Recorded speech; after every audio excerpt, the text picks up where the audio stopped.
Hello, I am Gail of 876 Documents, and we help Jamaicans in the U.S. obtain their Jamaican passport, birth certificate, citizenship, etc.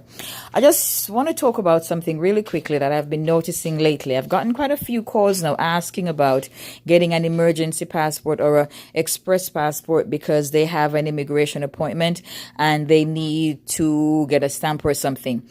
I need to just let my fellow Jamaicans know that if you have a case with immigration for whatever, please make sure your passport is up to date and ready. Do not wait until the last minute, because if you are in the US, there is no express passport service.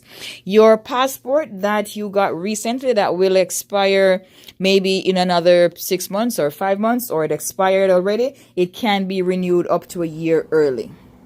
Let me rephrase that. If your passport is about to expire, you may renew it up to a year before it expires.